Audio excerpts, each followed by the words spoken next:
आराध्य देव के श्री चरणों में सत सत नमन। मैं अभिनंदन गादिया सूरत से जैन हिंदी ऑडियो बुक में आपका स्वागत करता हूं। अगर आप इस चैनल पर नए हैं तो इसे सब्सक्राइब कर दीजिए और बेल आइकन प्रेस कर दीजिए, जिससे चैनल के नोटिफिकेशन आपको रेगुलर मिलते रहें। मेरा जीवन मेरा दर्शन आत्मकथा भाग 2, आचार्य श्री तुलसी, प्रकाशक आदर्श साहित्य संघ, न्यू दिल्ली। गांधी युग का समापन 15 अगस्त 1947 1947 को भारत स्वतंत्र हुआ। स्वतंत्रता के 168 दिन शांति और आश्वस्ति के दिन नहीं थे। तनाव और कुंठा के वातावरण में 30 जनवरी का सूर्योदय हुआ।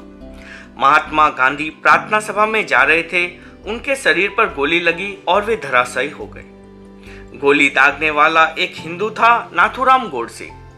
उसके मन में या उसको प्रेरित करने वालों के मन में यह आशंका थी कि गांधी मुसलमानों के पक्ष में हैं। सच्चाई यह है कि उनके लिए हिंदू या मुसलमान दोनों समान थे। वे उनमें भ्रातृत्व भाव का विकास देखना चाहते थे। गांधी की हत्या ऐसे समय में हुई जब हिंदुस्तान को नया निर्माण करना था। निर्माण की वेला में ध्वंसात्मक संवाद से देश को बड़ा सदमा पहुंचा। पंडित जवाहरलाल नेहरू स्तब्ध रह गए। उनका बहुत बड़ा आलंबन छूट गया। देश में व्यापक स्तर पर शोक मनाया गया। उन दिनों हम चाड़वास में थे। हत्या की सूचना वहां तक पहुंची। हमने उस दिन आगम का स्वाध्याय बंद रखा। देश के विशिष्ट व्यक्ति की मृत्यु पर आगम का स्वाध्याय बंद रखने की हमारी परंपरा है। महात्मा गांधी के साथ हमारा साक्षात मिलन नहीं हो सका, पर हम उनके विचारों से परिचित और प्रभावित थे। हम उनसे मिलना भी चाहते थे, किंतु उस समय तक हमारा विहार क्षेत्र बीकानेर रियासत तक सीमित था। जनसंपर्क भी इतना व्यापक नहीं था। इस कारण गांधी जी से मिलने की बात मन में रह गई। संभवतः वे भी ऐसी ही बात मन में लेकर गए होंगे, क्योंकि प्रत्यक्ष मिलन न होने पर भी साहित्य के माध्यम से हमारा मिलन हो चुका था। अशांत विश्व को शांति का संदेश और अहिंसा, हमारी ये 2 पुस्तिका उनके पास पहुंची। उन्होंने उनका अध्ययन किया। कुछ स्थलों पर अपनी ओर से टिप्पणी लिखी, कुछ स्थलों पर प्रश्न चिन्ह अंकित किए, अंत में अपनी प्रतिक्रिया लिखी। कितना अच्छा होता इस महापुरुष द्वारा बताए सिद्धांतों पर संसार चलता। अशांत विश्व को शांति का संदेश पुस्तिका का प्रकाशन लंदन में हुए विश्व धर्म सम्मेलन के बाद काफी विलंब से हुआ था। इस संदर्भ में गांधी जी ने लिखा, ऐसी पुस्तक के प्रकाशन में विलंब क्यों हुआ? उनके हाथ से की गई टिप्पणियों वाली पुस्तिका संयोग से हमारे पास पहुंच गई। उसे देखकर हमें इस बात का संतोष हुआ कि आमने सामने बैठकर वार्तालाप का मौका हमें भले ही न मिला हो, पर साहित्य के माध्यम से हमारा मिलन हो गया। महात्मा गांधी ऐसे व्यक्ति थे जिनके व्यक्तित्व में विलक्षणता थी।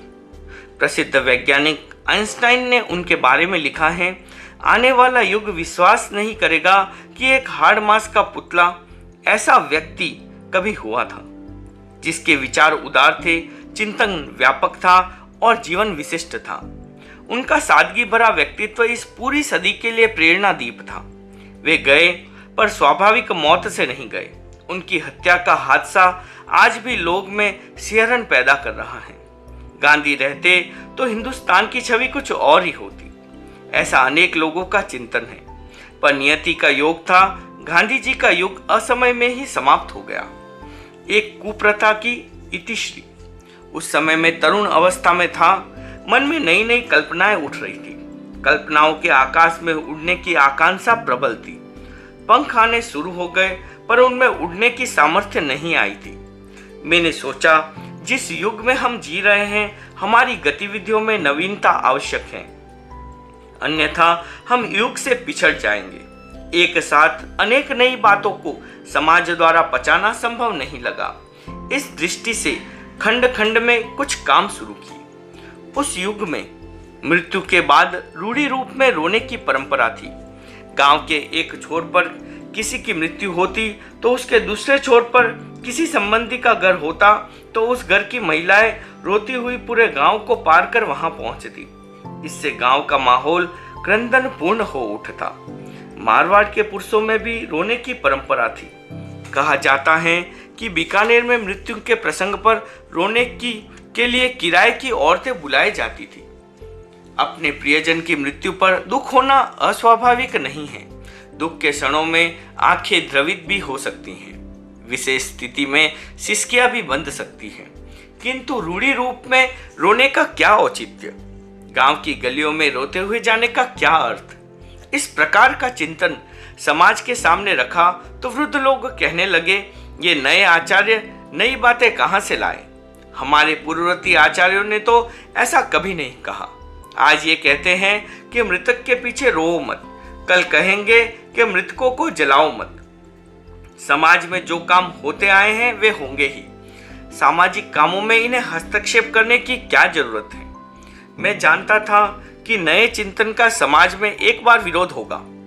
विरोध के भय से काम न किया जाए तो कभी कुछ होने का भी नहीं है। विरोध का प्रतिवाद किए बिना मैं अपना काम करता रहा। रोने की प्रथा का संबंध महिलाओं से था। उन्हें समझाने के लिए मैंने साध्वी प्रमुखा लाडा जी को निर्देश दिया। वे इस काम के पीछे पड़ गई। गांव गांव घर घर में उन्होंने अलख जगा दी। धीरे धीरे महिलाओं की मानसिकता बदली।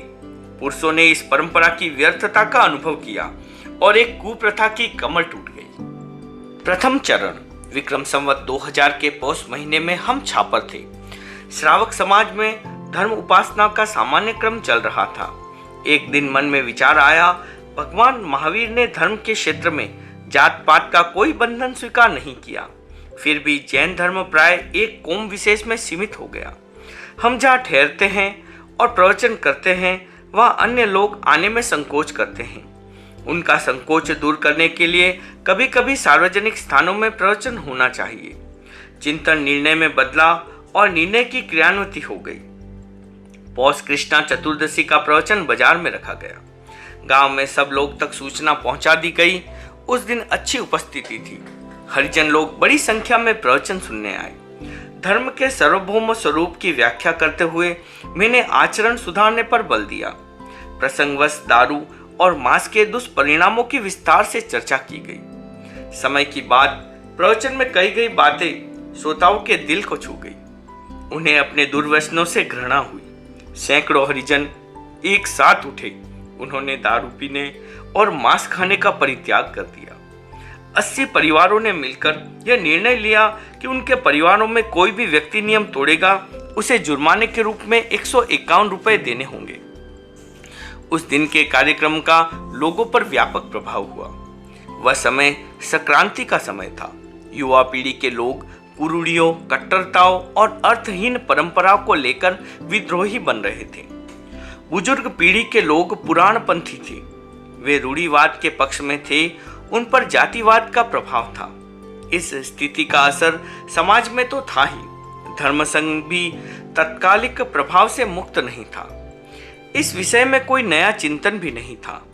एक धारणा बद्धमूल थी कि साधु संघ अध्यात्म के क्षेत्र में काम करे, लौकिक परंपराओं से उसका कोई सरोकार नहीं होना चाहिए। कुछ लोग ने समसामयिक प्रश्नों को मेरे सामने उपस्थित किया। मैंने भी आगे पीछे का चिंतन किए बिना स्पष्ट कह दिया, समाज की जैसी भी स्थिति है उसमें हम क्या कर सकते हैं। हमारी अपनी सीमाएं हैं, हम सीमा से बाहर नहीं जा सकते। जब तक चिंतन की खिड़कियां बंद रहती हैं, शुद्ध हवा का झोंका नहीं आ सकता। विकास की दिशाएं खुलती हैं तो हर नई बात सामने आ जाती है। एक दिन मैं स्वयं सोचने लगा, धर्म की परिभाषा क्या है। आगम कहते हैं, धम्मो मंगल मुख्यटम, अहिंसा संयमो तवो। धर्म उत्कृष्ट मंगल है, उसका स्वरूप है अहिंसा, संयम और तप। हम धार्मिक हैं, स्वयं अहिंसक रहते हैं, दूसरों को अहिंसा का उपदेश देते हैं, स्वयं संयम में रहते हैं, दूसरों को असंयम कम करने की प्रेरणा देते हैं, स्वयं तपस्या करते हैं, दूसरों को इस दिशा में आगे बढ़ने के लिए प्रेरित करते हैं।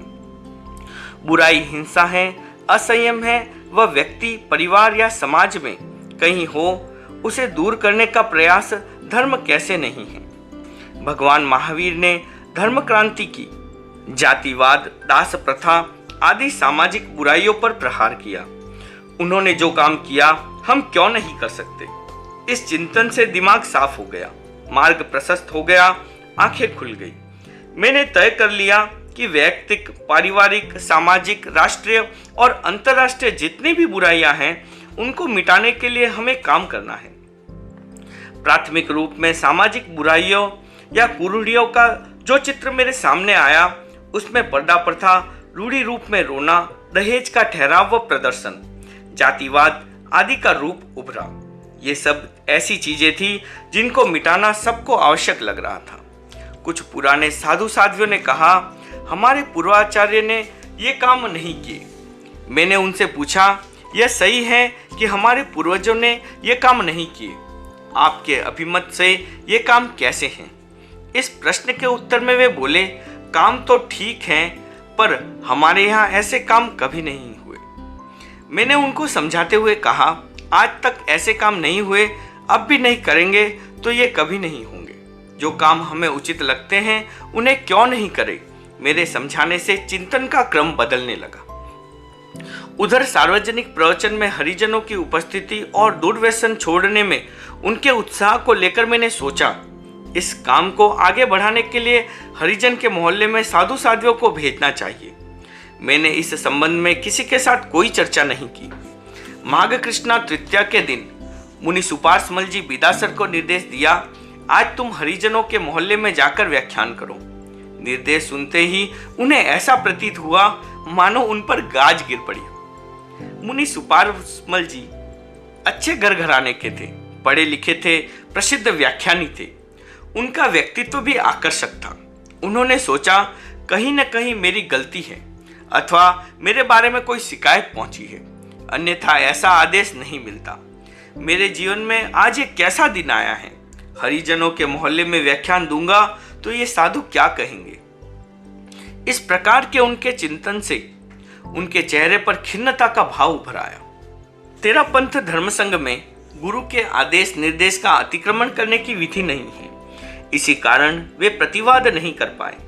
एक साधु को साथ लेकर वे व्याख्यान देने गए, पर अनमयस्क भाव से गए।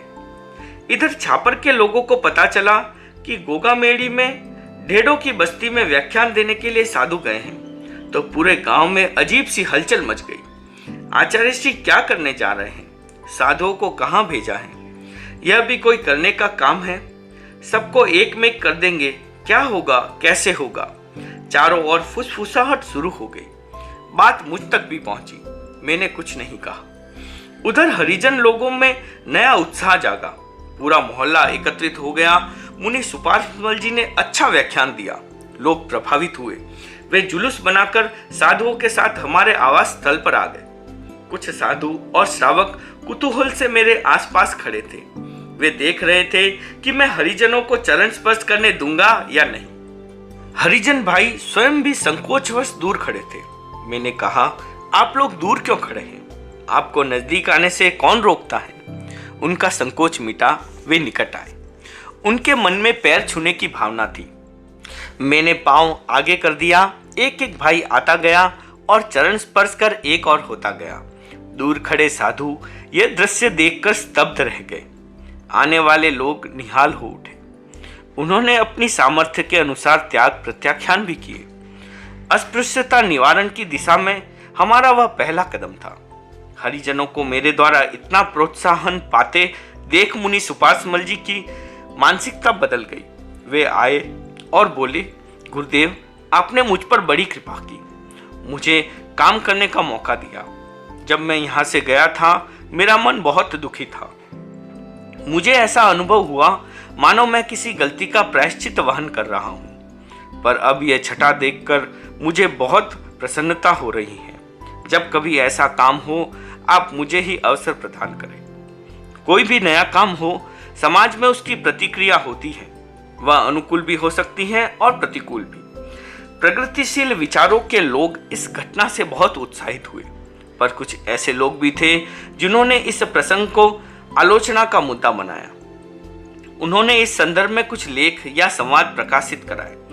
उनके शीर्षक थे, कौवा चले हंस की चाल, पुरानी बोतल में नई शराब, ये चलेंगे गांधी की चाल आदि। आलोचना के स्वर हमारे कानों तक आए। मैंने कहा, यह दुनिया की रीत है। कोई चढ़कर चलता है तो लोग हंसते हैं और पैदल चलता है तो भी हंसते हैं। आलोचना और उपहास पर हम रुक गए तो कभी काम नहीं कर सकेंगे। हमें अपने ढंग से चिंतन करना है। जो काम उचित लगता है उसे हर हालत में करना ही है। कुछ समय तक आलोचनाओं का दौर चलता रहा। धीरे धीरे स्थिति सामान्य हो गई। द्वितीय चरण। छापर में हरिजनों के बीच कार्यक्रम की सफलता के बाद हमने इस अभियान को तेज किया। इससे पहले प्राथमिक विद्यालय में भी हमारे साधु साध्वियों के वक्तव्य कभी नहीं हुए थे। उसके बाद सार्वजनिक कार्यक्रमों के द्वार खुल गए। भाषा की समस्या अवश्य थी। उस समय तक हम केवल मारवाड़ी में ही बोलते थे, फिर भी गांव-गांव में काम शुरू कर दिया। उन दिनों मैंने हिंदी में 2-4 गीत लिखे।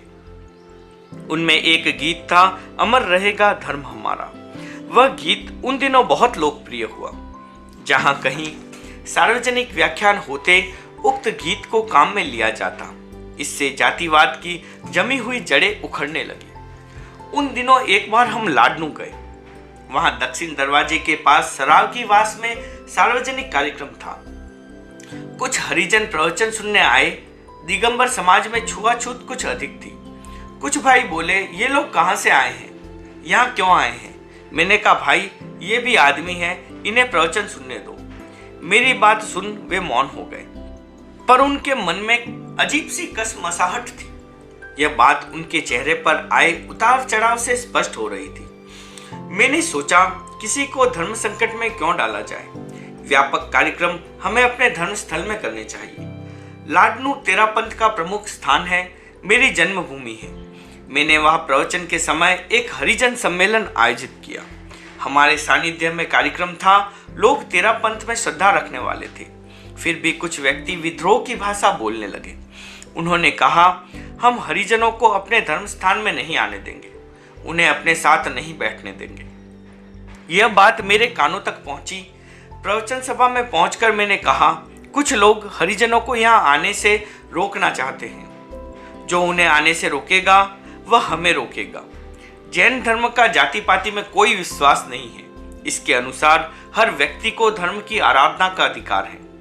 हम सब लोगों को व्याख्यान सुनाएंगे, सबके साथ बात करेंगे। हम जहाँ रहेंगे वहाँ सब लोग आएंगे। यह जातिवाद का सिद्धांत कहाँ से आया? गुरु आप हैं या हम? आप हमसे सीख लेंगे या हमें सीख देंगे? मन के अनुकूल बात न होने पर भी उन बुजुर्ग श्रावकों में लिहाज का भाव था। वे खुलकर सामने नहीं आए। मेरा उद्बोधन सुनकर मौन हो गए।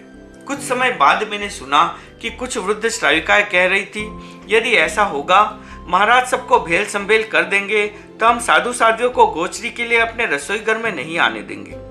वह एक तात्कालिक प्रतिक्रिया की बात थी। जातिवाद की अतात्विकता वाली बात धीरे धीरे सबकी समझ में आ गई। प्रवचन सुनने आए हरिजनों को संबोधित कर मैंने कहा, भाइयों, आप चाहते हैं कि आपका उत्थान हो, पर आप दूसरों के द्वारा अपना उत्थान चाहेंगे, यह अधूरी बात होगी। अपने कल्याण के लिए आप दूसरों का मुंह क्यों देखते हैं? आप स्वयं नहीं उठेंगे तो दूसरे आपको क्यों उठाएंगे? किसी व्यक्ति को पक्षाघात हो जाए तो उसे कौन उठाता है? वह स्वयं पुरुषार्थ करता है तो उसे दूसरों का सहयोग मिल जाता है। आप अपने उत्थान के लिए पुरुषार्थ करें, आपको भी सहयोग मिल सकता है। मैंने देखा कि मेरी बात को आगंतुक लोग पूरे ध्यान से सुन रहे थे। एक और त्रासदी का लक्ष्य कर मैंने उनसे कहा, आप लोग जूठन खाते हैं क्यों? क्या यह आपकी हीन भावना नहीं है? जूठन खिलाना पाप है तो जूठन खाना भी पाप है। जूठन कौन खाता है? झूठी पत्तल दो भके के वायस के स्वान। इस कहावत की ओर आपका ध्यान क्यों नहीं जाता? आप झूठी पतले नहीं खाएंगे तो लोग आपको कैसे खिलाएंगे? उपस्थित श्रोताओं में से कुछ लोगों को यह बात लग गई। वे खड़े हुए, उन्होंने जूठन खाने का त्याग कर दिया। कुछ ऐसे लोग भी खड़े हुए जिन्होंने जूठन खिलाने का परित्याग किया। प्रवचन के अगले चरण में मैंने शराब, मांस, तंबाकू आदि दुर्व्यसन छोड़ने की प्रेरणा देते हुए कहा, श्रम और सेवा करके आप जो पैसा कमाते हैं उसे ये दुर्व्यसन खा जाते हैं। इतना श्रम करने पर भी आप गरीब रहते हैं। इसका दोष और किसी पर मरने से समाधान नहीं निकलेगा। आप अपनी दुर्बलताओं को देखो और छोड़ो। इस प्रेरणा का भी लोगों पर प्रभाव हुआ। कुछ लोग व्यसन मुक्त बने, पर अधिक लोग उस कारा से बाहर नहीं निकल पाए। ओम अरहम।